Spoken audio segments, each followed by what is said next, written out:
حیدر بھائی یہ بتائیے کہ متحدہ جو ہے وہ شہری نمائندگی کا انہوں نے نعرہ دیا، لیکن آج ہم دیکھ رہے ہیں کہ خود شہری طبقہ جو ہے وہ بڑا بدظن ہے، وہ کیا وجہ ہے؟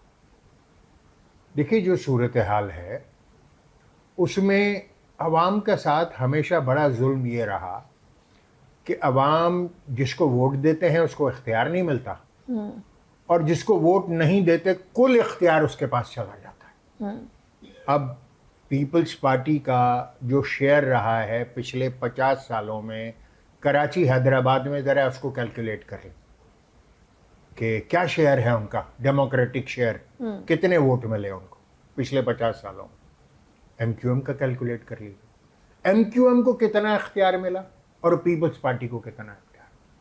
تو عوام کے ووٹ ضائع ہی ہو رہے ہیں۔ اچھا چلیے، عوام نے ایک تجربہ اور بھی کیا، عوام نے تجربہ کیا پی ٹی آئی کے لیے ووٹ کرنے کا، اور ایم کیو ایم سے چھین کر 10 نشستیں جو ہیں 2018 میں پی ٹی آئی کو دے بھی دی گئی۔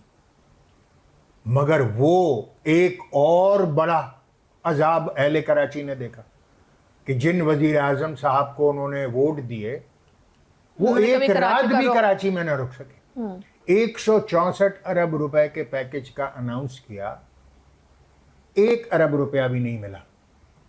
4 سال حکمران رہے، کوئی ایک بڑا چھوڑیے چھوٹا منصوبہ بھی پی ٹی آئی کی مرہون منت کراچی کو نصیب نہیں ہوا۔